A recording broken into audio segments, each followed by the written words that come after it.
Good evening, ladies and gentlemen, feds and degenerates, cuckolds of all ages. It's that time once again, 6 p.m. Central on Wednesday, December 27th. It is Mild's Culture Plate. Oh man, my face looks really spotchy and my eyes bloodshot. I was in the shower less than 5 minutes ago. I raced down here. Um, we got a lot of stories to talk about. Nothing really super important. We do have. I am going to cover a little bit about the Trump Michigan case. So if you're new to the channel, let me start off by welcoming everybody. Welcome, welcome. What we do is anybody that shows up and says hi in the chat, I give you a little toast. Today I'm drinking the regular Four Roses bourbon. Historically I've drank the small batch select on the show. This is my first bottle of the original. Let's see, this is 40% alcohol by volume, 80 proof, just straight Kentucky bourbon. And so, yeah, come on in, say hello in the chat. We've already got a couple people. We got James Hunsinger over on YouTube. Cheers and welcome, brother, and Merry Christmas to you too and your family. Or I should say loved ones, because our loved ones aren't always family. And then over on Rumble, we have another viewer over there. We have KP Cluckin. Cheers to you too. Welcome.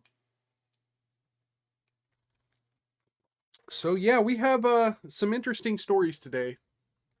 Let me start with this. I didn't read this. I just saw the headline. So let's see what we can bring up here with this. Oh,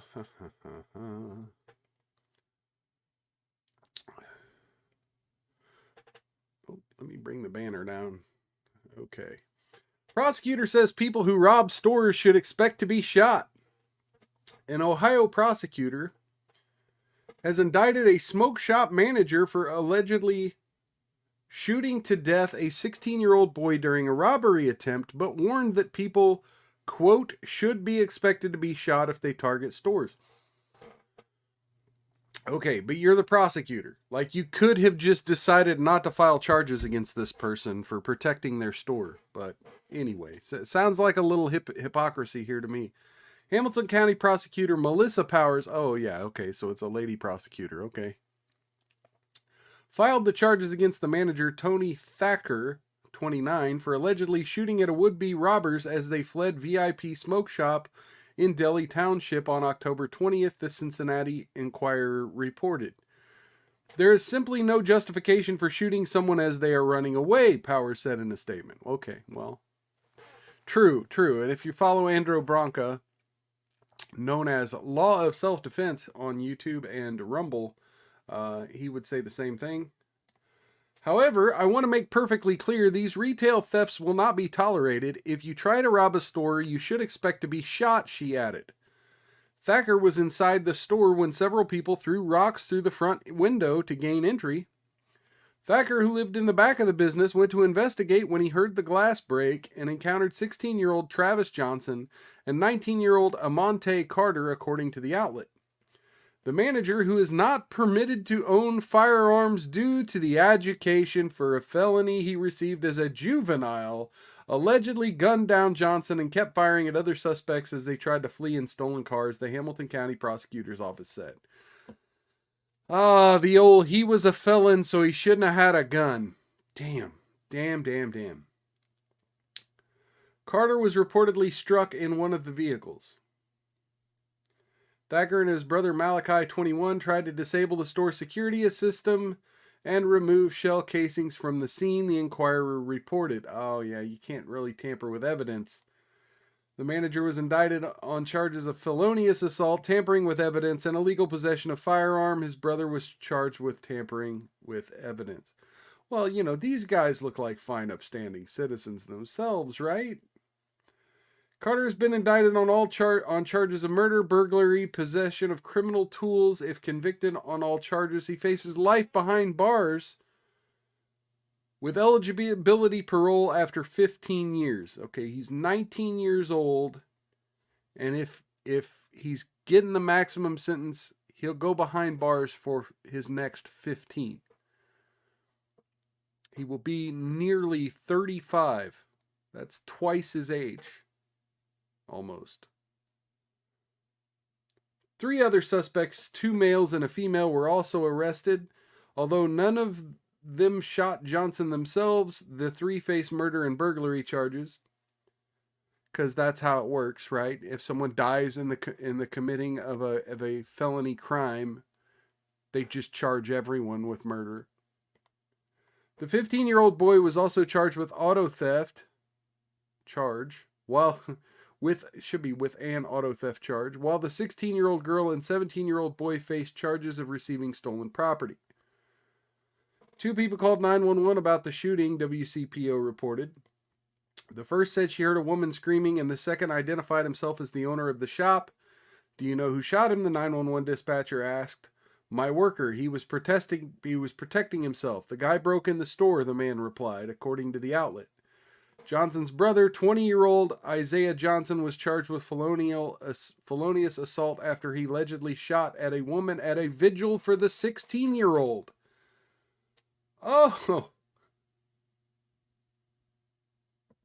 16-year-old. Who was the 16-year-old?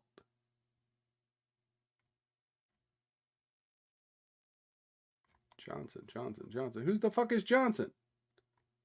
Oh, Johnson's the dead guy. Okay, so the dead guy was 16. Okay, yeah. 16-year-old Travis Johnson and 19-year-old Amante Carter. Okay. Now that clarifies things. Okay, so the 16-year-old died. And the 19-year-old's... Oh, no. His brother shot a woman during a vigil for his death. Wow. Folks, it gets crazy out here. Let's go ahead and do one of the stories from the show title here.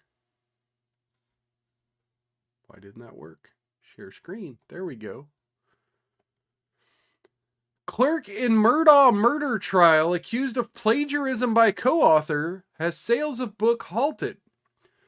So, I need to bring you folks up to speed a little bit on this story. So, if you're not familiar with the story of Alex Murdaugh, he's accused of killing. Alex Murdaugh was accused and subsequently charged and convicted by a jury of his peers with the murder of his wife and son. After, the trial, like the idea of clear and convincing evidence beyond a reasonable doubt was a little lacking.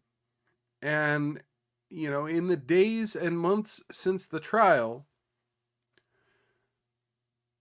there has been some question about whether or not some of the jurors had contact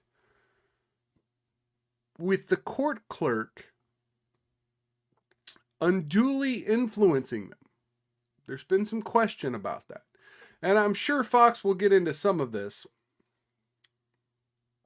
But let's read. Becky Hill, the South Carolina court clerk who oversaw the double murder trial of Alex Murdaugh and wrote a book about it, was accused of plagiarism by her co-author. Neil Gordon, co-author of Behind the Doors of Justice, said he has decided to unpublish the book and stop sales because Hill took a portion of an article written by a BBC producer and passed it off as her own. Gordon made the claim in a press release obtained by Fox News Digital. He said he discovered the ethical gaffe while reviewing thousands of pages of Hill's emails released to reporters through the Freedom of Information Act. He claimed he discovered a 12-page passage in the book's preface that Hill claimed she wrote herself that was similar to an excerpt from an upcoming article about the Murdaugh trial written by BBC reporter and shared with Hill. Oh, shit. I didn't see this headline here. Murdaugh gets legal win and push for new trial. Let me click it real quick. Let's take a peek of it. Oh no. It's playing audio to me. Yeah, accusations of jury tampering.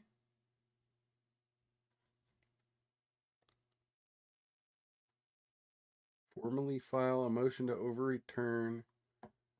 After careful consideration, we grant the appellant's motion. Okay. Well, here, we'll cover that here shortly after this here. Let's go ahead and read the rest of what happened today here. When I confronted Becky about this, she admitted she plagiarized the passage due to deadline pressures. As a veteran journalist myself, I cannot excuse her behavior, nor can I condone it. Gordon said he was blindsided by Hill's actions and apologized to readers, the BBC, and the reporter. He said he will no longer partner with Hill on any projects. Gordon notified the BBC reporter about Hill's actions and said he was told the BBC's attorneys are investigating. Hill's attorneys, Justin Bamberg and Will Lewis, released a statement on Tuesday saying Hill is deeply remorseful about the allegations of plagiarism. So she just admits it. She just admits it. All this time, she has been using this trial and its coverage to promote the fact that she was writing a book that she, I guess, was really ghostwriting with this guy, or collaborating rather. And then, she just takes a large passage from a BBC article and plagiarizes it. And then just admits it. The pressures of developing additional content under tight time deadlines resulted in Miss Hill taking material written by BBC reporter Holly Hondrick and submitting it to her co-author Neil Gordon as if it were her own words, the statement read. Miss Hill accepts the full responsibility for this unfortunate lapse in judgment and has personally reached out to Miss Hondrick to express her sincere apologies. And here's Becky Hill. I mean, she looks like a Becky, right? She definitely looks like a Becky. She looks angry, fed up. Hill has also been accused of tampering with the jury to sway them toward a conviction. Murdaugh's defense lawyers Jim Griffin and Dick Harpootlian filed a motion for a new trial based on the allegations. Hill has denied the allegations. Fox News has reached out to Hill for comment, but has not yet heard back. Former South Carolina Attorney General Charlie Condone issued a statement on X, formerly known as Twitter, stating that Hill's credibility will be attacked using this plagiarism charge if she testifies in a hearing on the jury tampering allegations in the Murdaugh double murder case. I believe Becky Hill's testimony may well be the most important part in the new trial hearing, depending on the scope of the hearing and the standard used by Justice Toll in evaluating the allegations, Condone posted. In October, the South Carolina Court of Appeals granted Alex Murdaugh's petition to lobby a lower court for a new murder trial over accusations of jury tampering. Murdaugh, 55, was sentenced in March to 2 life terms for fatally shooting his 52-year-old wife Maggie Murdaugh and his son Paul Murdaugh in June 2021. Murdaugh was also sentenced to 27 years in November for his financial crimes.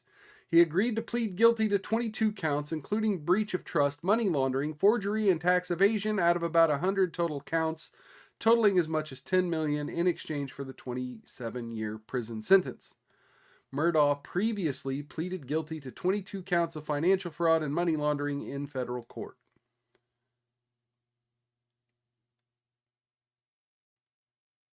Wow. And we got some comments down here. She could be president of Harvard or America. She's deeply remorseful because she got caught. Okay, we have spent a lot of time on this story. I'm not going to cover the other one because the important parts got covered in that article. You want to go to Trump? Let's talk about Trump. hang on. I might have to sneeze.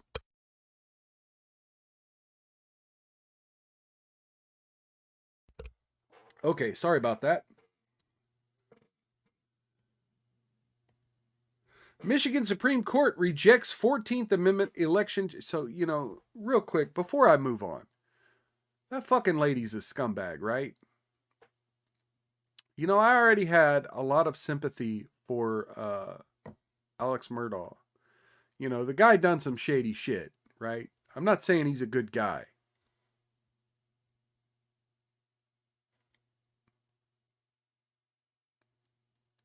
But, I do think to some degree he got kind of railroaded.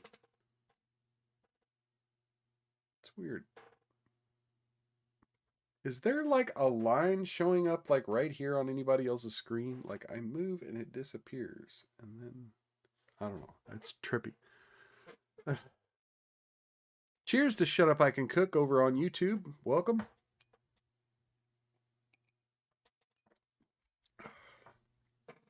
Good seeing you. Hope your food turns out well. I know I'm hungry. Okay, so let's get into this. Michigan Supreme Court rejects 14th Amendment election challenge to Trump. The ruling means that Trump will stay on the state's 2024 ballot. So this is pretty much the opposite of what happened in Colorado last week. Michigan Supreme Court on Wednesday rejected an appeal aimed at barring former President Donald Trump from the state's 2024 Republican primary ballot based on Section 3 of the 14th Amendment. In doing so, Michigan's High Court upheld a Michigan Court of Appeals ruling earlier this month that rejected an earlier appeal by the watchdog group Free Speech for People on behalf of a group of Michigan voters. The group had sought to remove Trump from the ballot based on his activity surrounding the attack on the U.S. Capitol on January 6, 2021 by his supporters and filed an appeal to the Michigan Supreme Court shortly after that ruling. The ruling in the battleground state comes days after the Colorado Supreme Court made a historic move last week to ban Trump from that state's GOP primary ballot, a first-of-its-kind order in which the majority of the court said that the former president engaged in insurrection on January 6th. Trump's team said the decision will be appealed to the U.S. Supreme Court in the coming weeks. The Michigan Supreme Court rejected the FSFP's appeal on procedural grounds, saying that it was not, quote, persuaded that the questions presented, unquote, should be reviewed by that court. SFFP said it was disappointed by the Michigan Supreme Court's decision, noting in a statement that the High Court did not rule on a number of questions concerning the legal theories advanced in that lawsuit. It simply declined to overrule a lower court ruling that the Michigan state challenge process does not allow challenges to presidential candidates at the primary stage, the group said. Trump celebrated the Michigan Supreme Court ruling in a post on his social media platform, and we'll show that in a minute. The Michigan 14th Amendment cases never reached a trial to review evidence, unlike Colorado. Oral arguments took place in a Michigan Court of Claims. Okay, so what they're getting at. Thank you, Cookie. I'm definitely trying.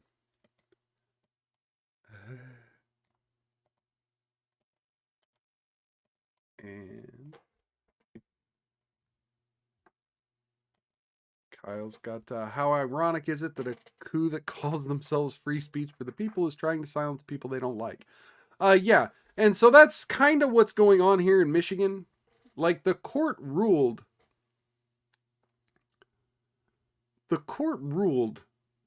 essentially that because it's a primary, right?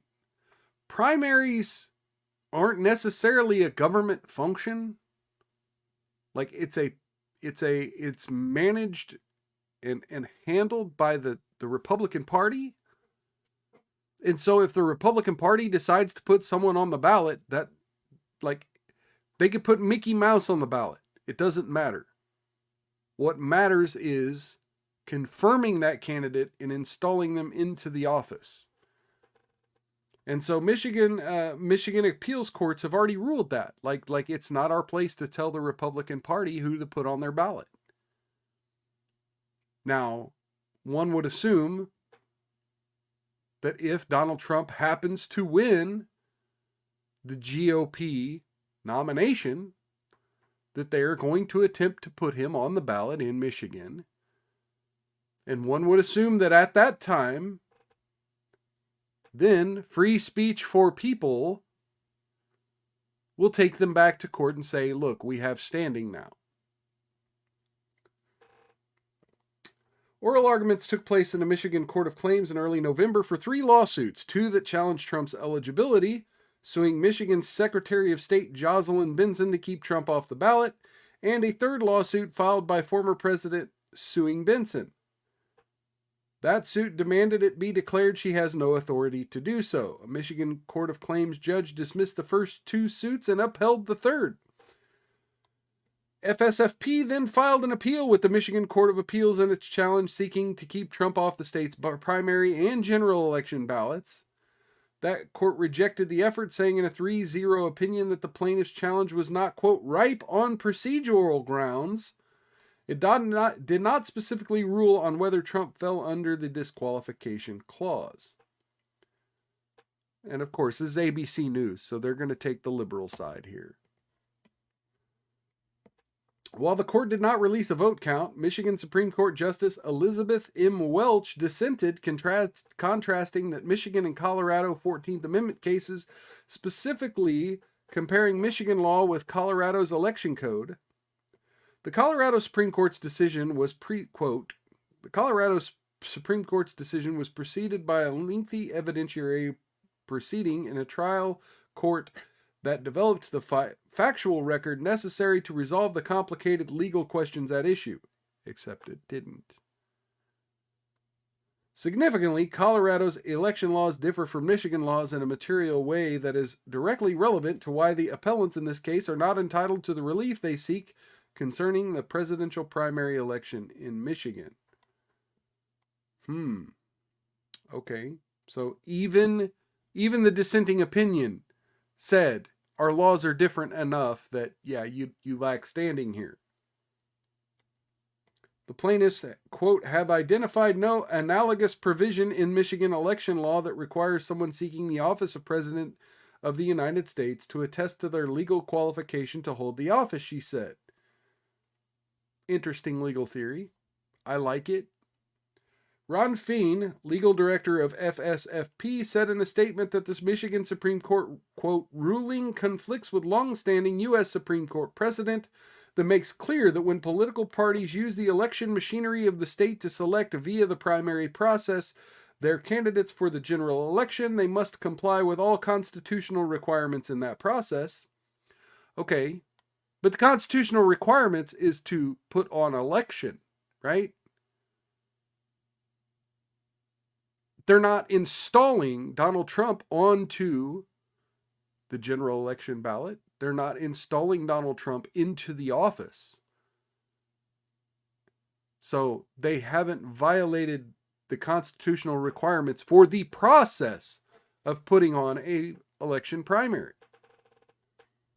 However, this Michigan Supreme Court did not rule out that the question of Donald Trump's disqualification for engaging in insurrection against the U.S. Constitution may be resolved at a later stage. Yeah. See, that's just it. All of these liberal states, Michigan, Minnesota, yeah, they're declining to do anything right now. But now that Colorado has jumped the gun and done what they were going to do,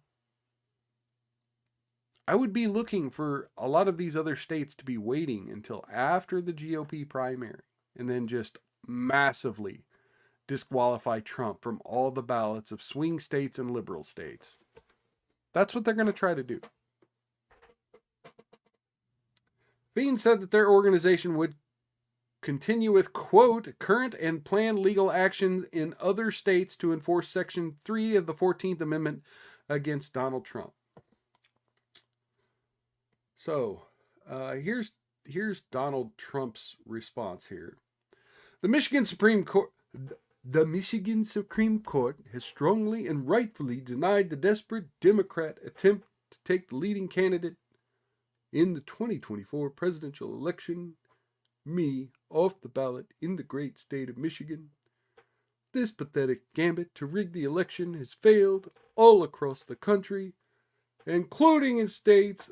See, I'm sounding more like Bernie than I can't pull off Trump. I don't do a good Trump. I'm sorry. The pathetic gambling to rig the election has failed all across the country, including states that have historically leaned heavily toward Democrats. Colorado is the only state to have fallen prey to the scheme. That 4-3 Colorado Supreme Court decision, which they themselves stayed, thus keeping me on the ballot as we go to the U.S. Supreme Court, is being ridiculed and mocked all over the world. We have to prevent the 2024 election from being rigged and stolen like they stole 2020. Oh, this is gonna get me dinged on YouTube, isn't it? Okay, I don't care. Just look at the complete mess we have as a result, with crooked Joe Biden violently destroying everything in his sight, from our once great economy to our once fair justice system. We have to save our country from decline, and the radical left make America great again. Now let me take just that moment right there. Now that I've talked about election, we make no claims on Mild's Culture Plate about any elections. We make no claims about any actions people may have taken. I simply report on other news stories and comment my opinion on what I read. So yeah, there is no legal advice, no election advice, no medical advice happening on this channel at any time. Please consult professionals in all of the above. All of the above. Okay. So, again, back to what Kyle said a little bit ago, this group that calls themselves Free Speech for People. I don't know if this is the same group, but here, let's listen to one of the people responsible for the Colorado verdict, for the Colorado lawsuit, in their own words about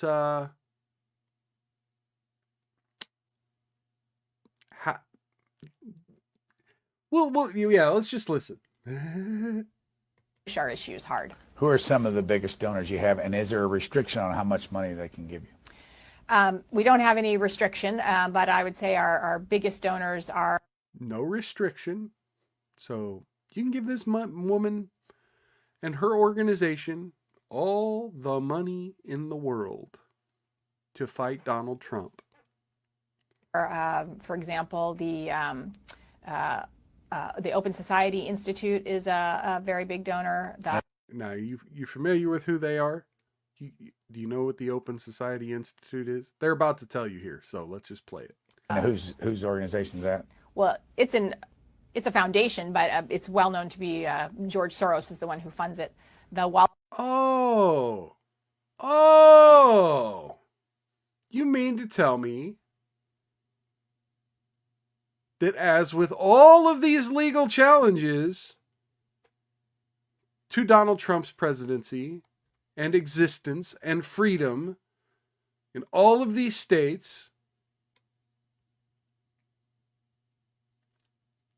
a lot of them have been initiated by prosecutors funded by George Soros. And now we find out that, the people behind the lawsuits, the civil suits, trying to keep him off the ballots, well, that's just George Soros too. Welcome to the channel. Cool Frog, good seeing you in the chat over there on YouTube. Welcome. Cheers.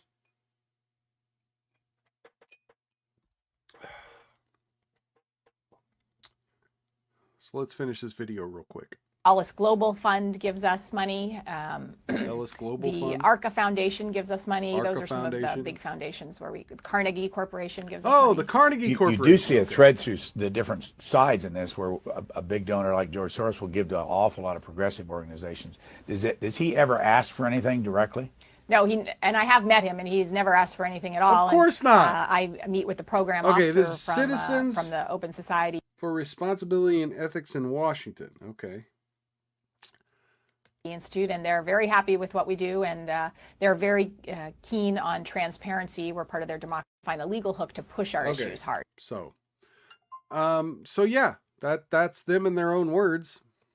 And now Cool Frog has jumped over to Rumble. Oh, here, let me take this out of there. Thank you, thank you. And as always, just like Cool Frog did, if you haven't hit that like button, please do. And follow the channel if you're new here.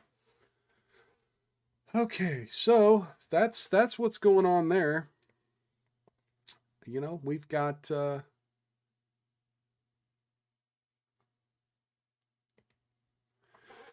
we've got Soros money. We're being told by our mainstream media that this whole thing, it was trending on Twitter saying 6 Republicans sued in Colorado and successfully got Trump off the ballot.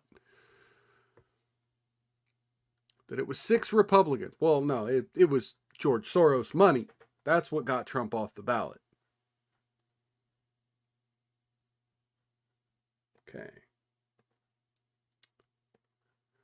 All right, let's I hate getting into this shit. So, well, you know what? Let's go to something a little more lighthearted, right? Let's do something here. Let's do the gender crazy of the week. Y'all ready for the gender crazy of the week? So I'm sure if any of you have been on Twitter today, you definitely have seen this video. But we got two videos to play today. This is from this happened at the Delta Airlines counter here somewhere in the U.S. But this gentleman's just trying to do his job, right?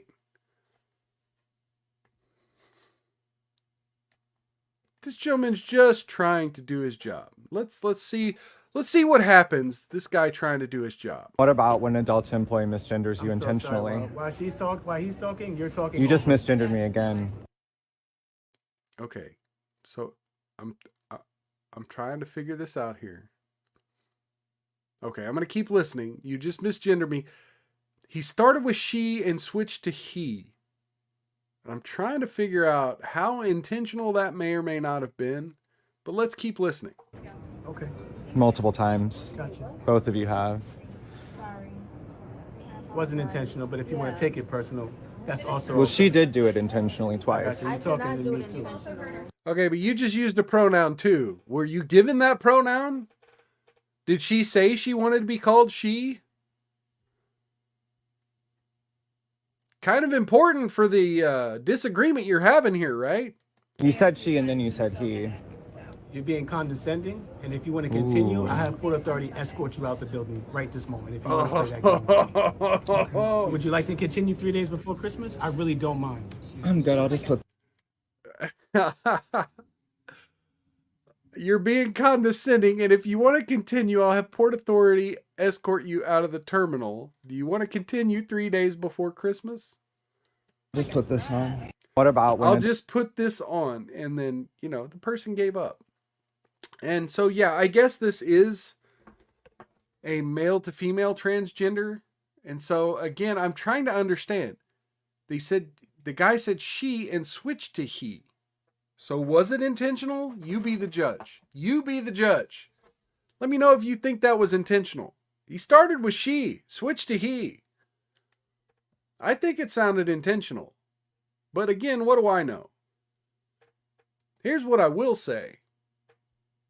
If it comes out that Delta Airlines fires this guy or punishes him in any way, conservatives need to band together and stick up for this guy. And demand that Delta Airlines treat this gentleman right.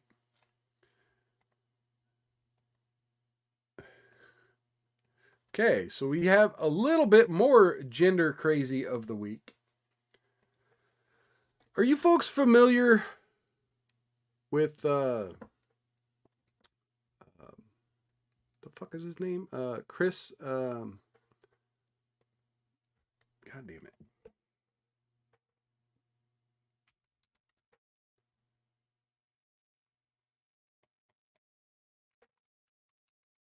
Billboard Chris. Yeah, Billboard Chris. Y'all familiar with Billboard Chris? This video is also going viral.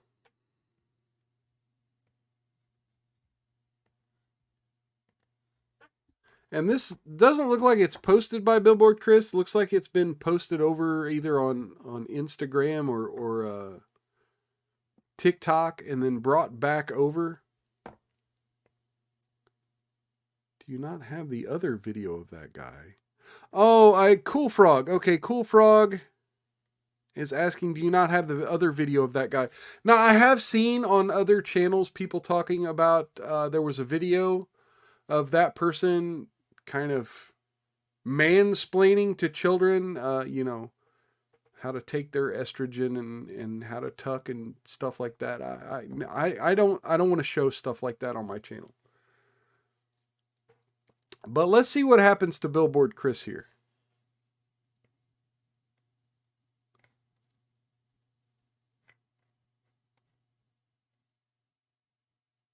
Oh, wait a minute. Okay, so there's an updated video from that person on TikTok. Okay, yeah, I'll play that video here in just a second. Let's watch this video here of Billboard Chris. You know, encountering a peaceful protester, right? A quote-unquote peaceful protester. And then thank you, Cool Frog. Thank you very much. I will bring up that video here in just a second. You suck. You suck. Fuck you. Fuck you. You're not wanted. Fuck you. You're a fucking idiot. You're a fucking... Okay, so I shared this video on Twitter the other day. And one of the things I tried to do is say, you know, we're told that gender matters, right? That on the one hand, gender is fluid and it doesn't matter one bit. But on the other hand, well, no, I can identify how I want. Sanglan86 over on Rumble. Welcome. He says, don't mind me. I'm just testing app chat. Don't know.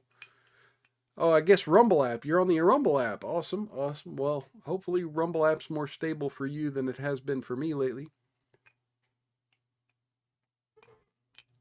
Oh, chat was updated on mobile. Oh, awesome. I'm going to have to try that out later.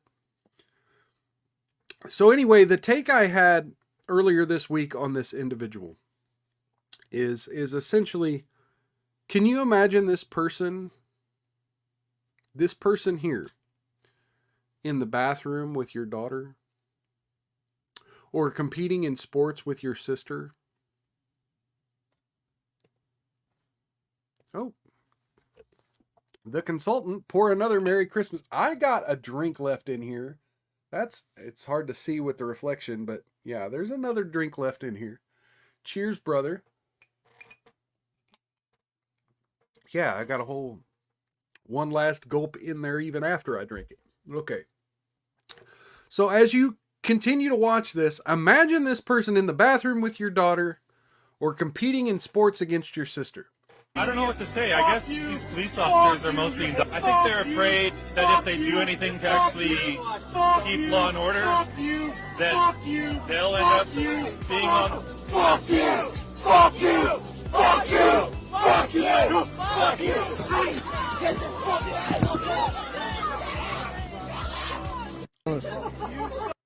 Okay, you saw Billboard Chris was not doing anything in that video, but talking to someone casually talking to someone on the camera. James Hunzinger says, yeah, that's old. Okay, yeah, it probably is, because I have been following, Billboard Chris on Twitter, and I'm sure he would have posted himself if something new had happened. But, you know, again, it went viral again, so, and I haven't yet covered this video on my show, so I wanted to, you know, showcase it a little bit in the Trans of the Week segment. Okay, so let me bring that down, get rid of that link, and bring this over, play this video. Oh, is that a video?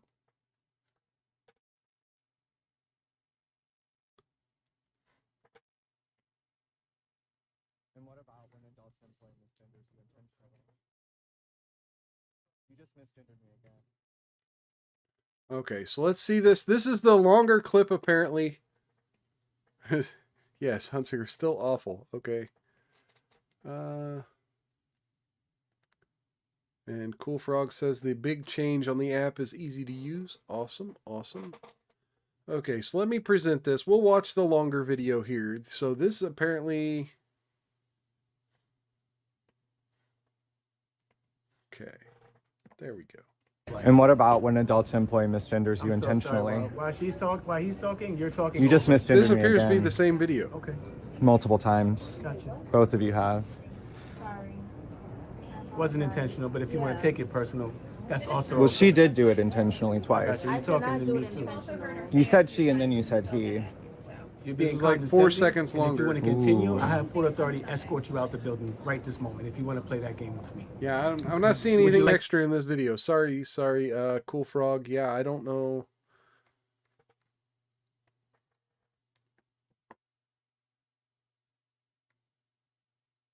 Anyway, so yeah, this is here. Let me bring this up. So yeah, this is the person on the other side of that camera. This is the person on the other side of that camera. Again, imagine this person in the bathroom with your daughter or playing sports against your sister. Like, really? If you're going to go this far, wear a fucking bra, dude. Wear a fucking bra.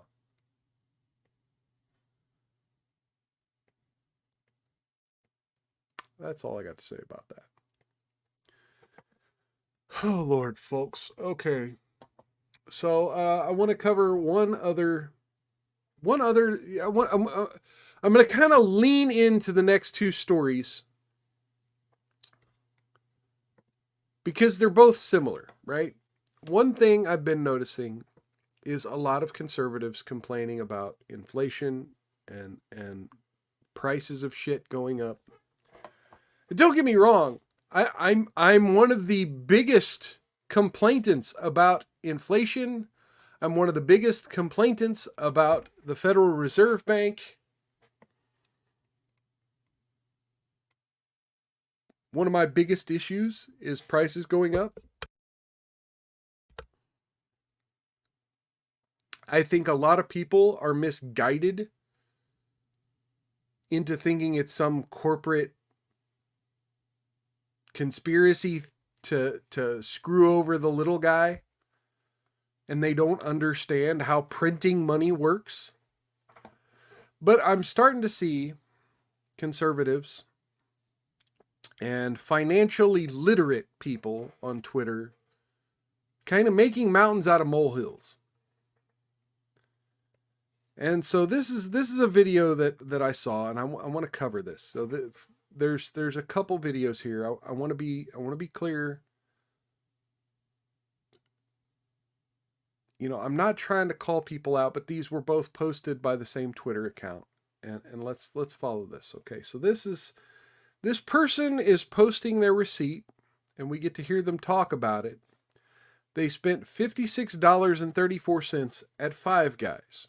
So I just paid $55 for 3 burgers, 2 fries, and 3 drinks at Five Guys. That shit is about McDonald's average. I don't give a fuck. Okay, first off, no. You can't do that. You can't say that's McDonald's average. This is not McDonald's average. Anyone who has ever eaten at Five Guys knows that the quality of those burgers, you know, they may not be like pure grass-fed straight off the farm, but you're not eating fucking pink slime here. You're not eating pink slime. This is not McDonald's quality. This is better than McDonald's.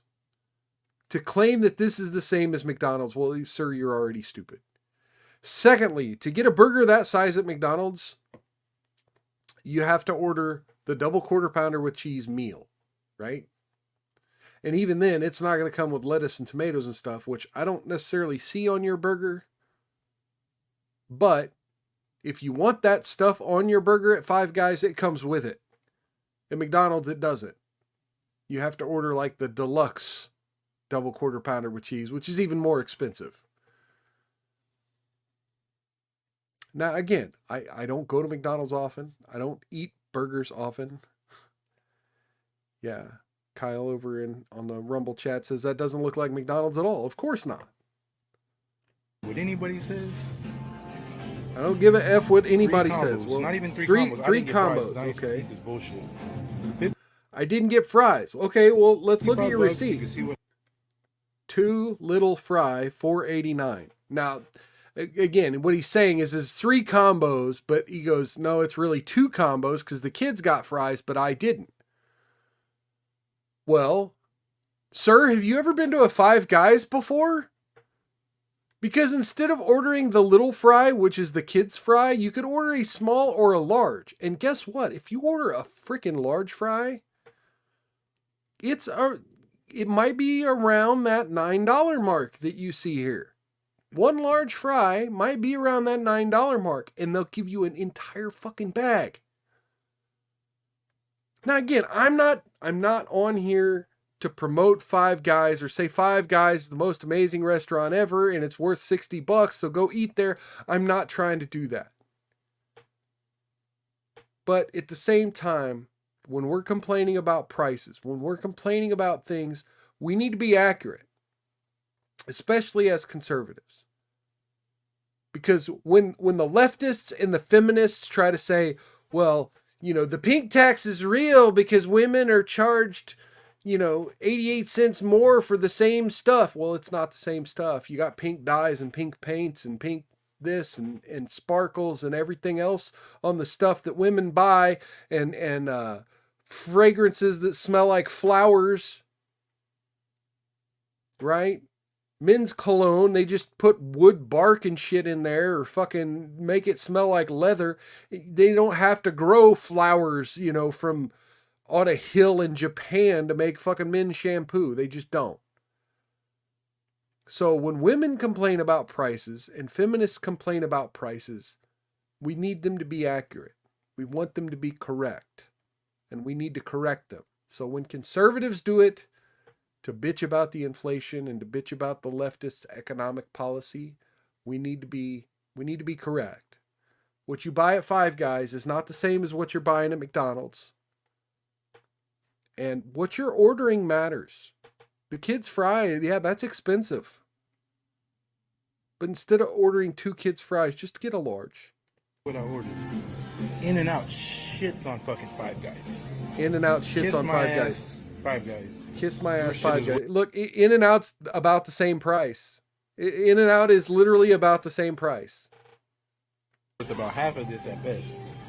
And there's no way you're nothing near In-N-Out, bro. You're not near No way. In-N-Out. So I just paid $55. Yeah, stop buying soda, you degenerate, says James Hunsinger. Yes. Okay, all right. Let me bring this back down. There was one more posted by the same Twitter account. One more of these that I thought was important to talk about because again, I want this to be honest. I want this to be honest, right? It's easy to just go comb the web for, hey, look, prices are high. Look at this shit videos. But, we also need to be clear. All I got was 17 items, $200. I didn't even buy eggs. It is wild. This is Costco, $201. $201. You see that? Number of items sold, 17. Now look, before I even get into this, look, I buy stuff from these big box stores. I hate it. There are just a few items that makes it worth the membership and makes it worth going. I try to avoid latching on to I do it because I could buy high quantities at low price, but quite frankly, people do that. I try not to be that kind of consumer, but there are some things where it just makes sense. But knowing that, 17 items at Costco, $201, that's like an average of $13 an item. That doesn't sound so far-fetched to me. when you consider, and again, now we'll have to look at her cart here. Hey, I just left. Okay. So you got Go-Gurt. Looks like you got some sort of cookies or something there. You got something pre-made at their deli. You got this two packs of juice. Like those are probably about $8 a piece. The cookies, they're around $10 a piece. The bananas. Costco. And you got, oh, okay, so you got this 3-pack of pizzas here. It says pizza singles, but those look like about 8-inch pizzas. Yeah, that's probably about $15 there. I can't see what this big yellow pack is here, but there was a stir fry something there, so that's like a pre-made meal that's going to be giant. That's close to $20. Yeah, this doesn't surprise me one bit. I didn't buy eggs, it's wild. You got a giant bag of oranges right there. That's a good $10-15. You know, people think because they nickel and dime theirself that somehow means they're being price gouged. This was $200. Oh, look, what is that, ribs? You got ribs right there. I swear there was ribs or some kind of beef-colored meat. 200.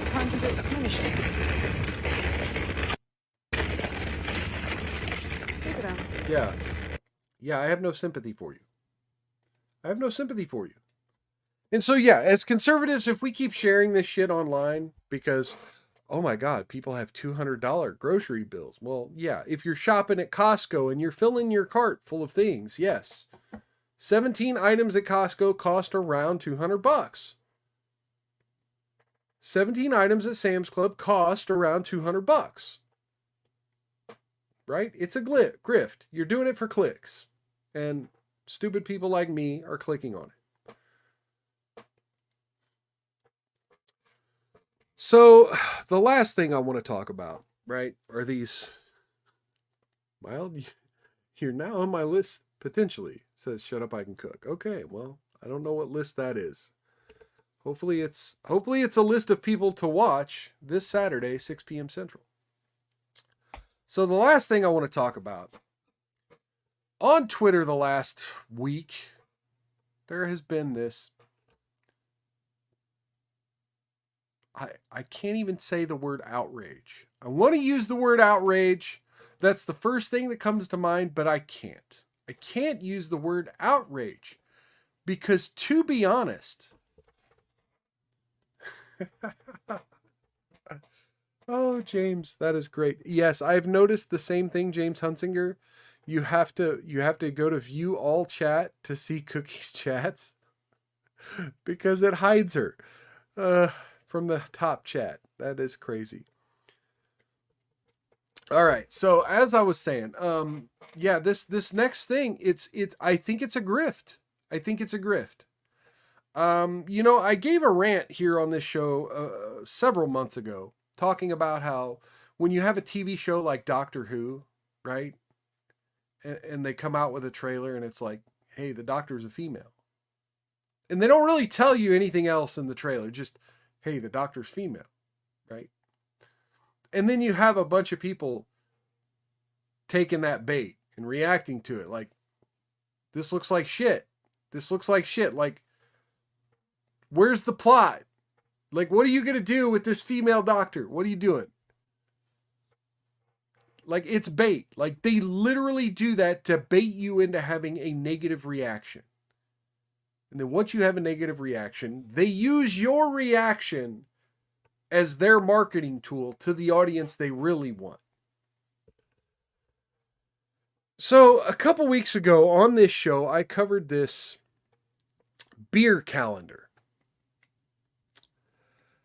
I talked about this beer calendar from Ultra Right Beer and how they were going to feature conservative women in a calendar. And I was like, hey, good for them. That's pretty cool. Good for them. That's amazing. You know, I was like, good for them. It seems a little gimmicky. Seems a little like, you know, we're going to do the thing, but good for them. Well, there are influencers online who are attacking each other over this calendar. Let's see if I could find.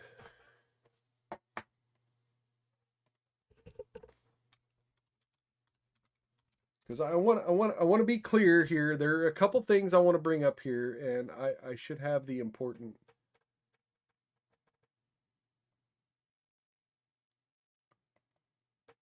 Okay, so let's show this. Let's show this. Present, share screen.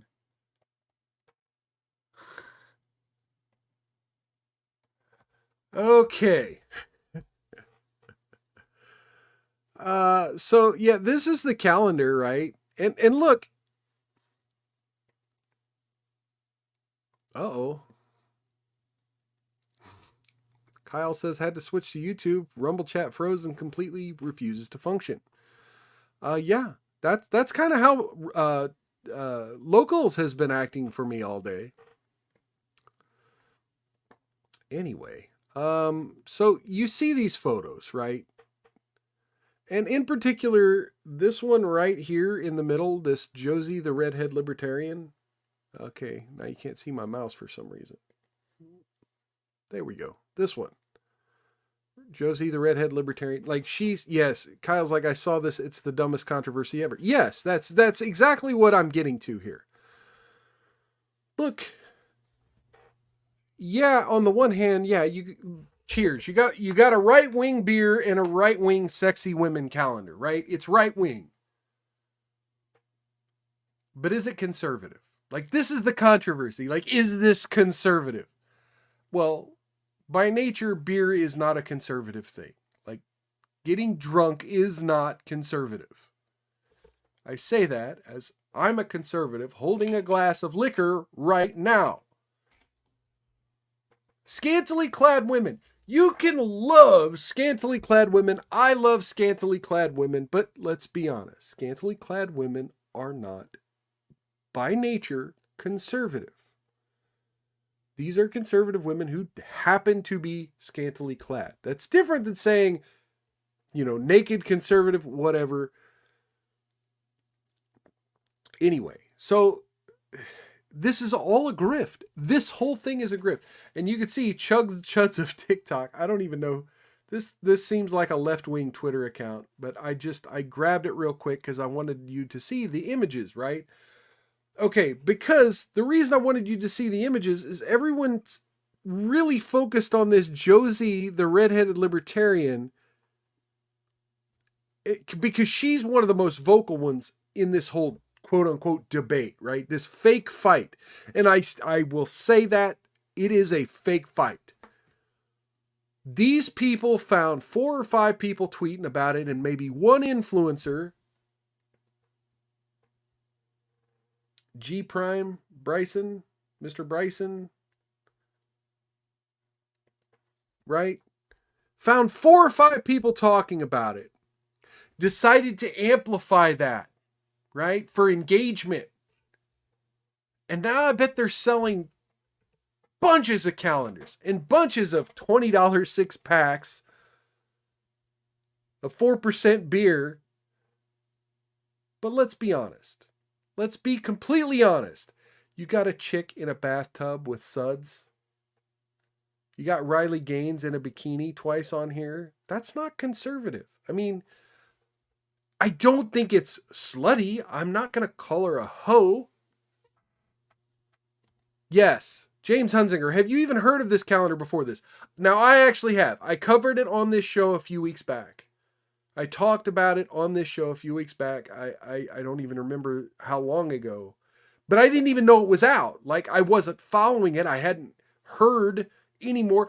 Like, this is the only time I'd even heard of ultra-right beer, right?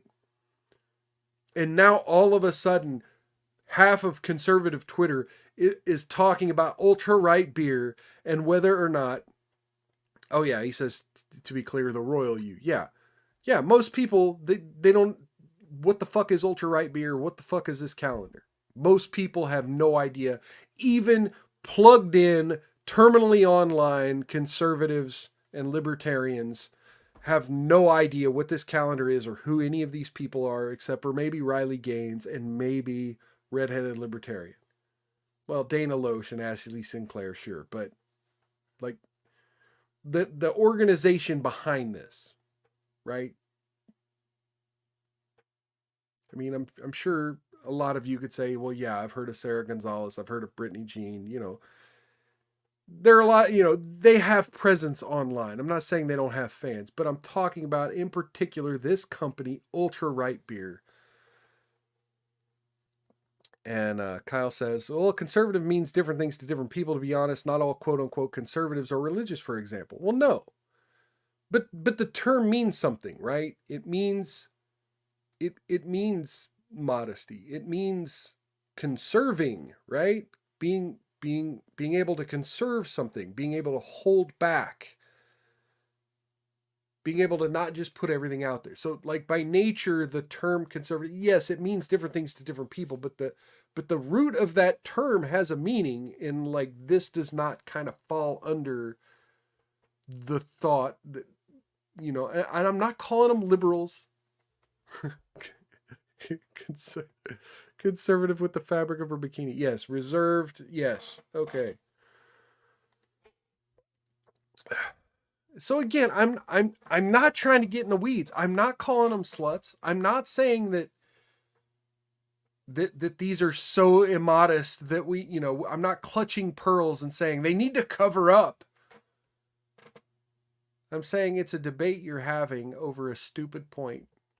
And I think you're doing the thing that Doctor Who did, and you found 2 or 3 people to disagree with you and decided to make it a marketing technique to be like, hey, look, we're being attacked, y'all.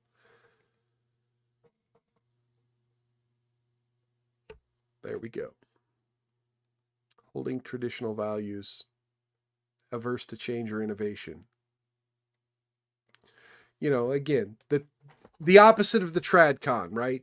The TradCon is covered up and modest. And I'm not saying you have to be or else you're a slut. And I don't think most of the people talking about this are saying that. But that's just it. You got to be careful. You got to be careful because you're going to be used as a marketing tool by these people. Though in a political aspect, conservative means resistance or slow to change, do what works, not try what may not work. Well, that's just it. Ultimately, Lauren Chin has the best take on this.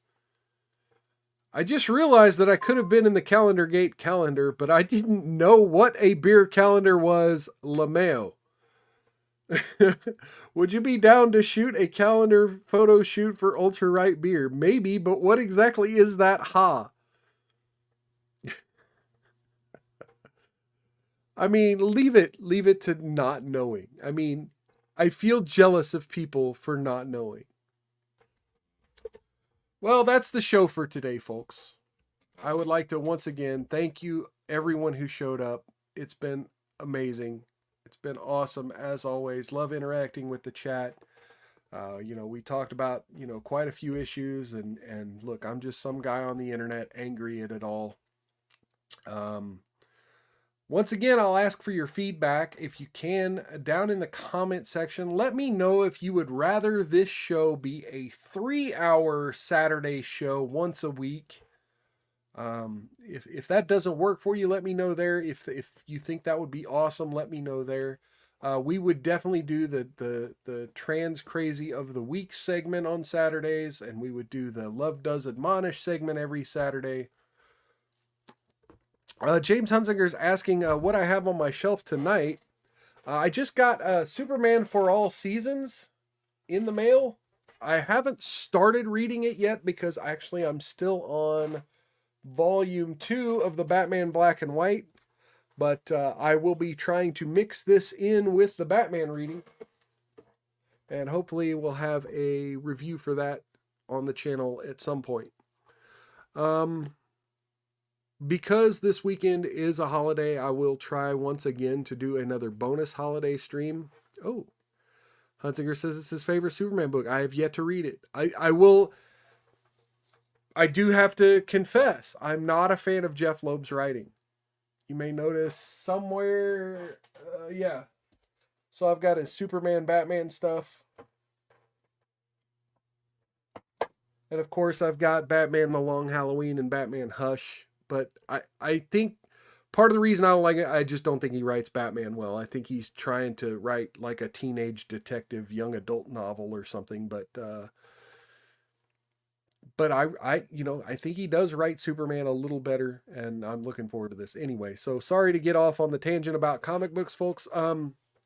But yeah, let me know down in the comment section if you would watch this if it were a 3-hour program on Saturday nights instead of, on Wednesdays for an hour and Saturdays for an hour. Do 3 hours on Saturday. Let me know if that's ideal for you down in the comment section. Also, down in the description of this video are links to all my social media and my other video channels. I'm hoping that Rumble fixes Rumble Studio because I could never solve the audio problem. I tried literally every setting, could not solve the audio problem. If Rumble Studio gets that fixed, I will be streaming to all 6 platforms down in the description below. But until then, I'm just going to be streaming on the 3. I'm streaming on X, YouTube, and Rumble right now. I keep saying because I'm trying to make sure I get all this in. And so I'll be live. I'll be live on Saturday, 6 p.m. Central, and then I'll probably try to do something Monday for New Year's. I don't quite yet know what my plans for New Year's are, so it might have to be earlier in the day. I'm definitely not going to be online at midnight, but keep your eyes open and follow me on those social media accounts because that's where I'll make the announcements. I think that's it. So yeah, if you haven't done so yet, like, follow, hit the bell for notifications if you're on Facebook or not Facebook, YouTube. Share this off platform. And if you're new here, please watch a second video. Take care of yourselves. Take care of one another. Outlast the haters. Don't get any on ya. And if you do, rub that shit in real good. I'll catch you next time on Mild's Culture Plate. Take care, everybody. Have a wonderful night, a Merry Christmas, and a Happy New Year. Peace.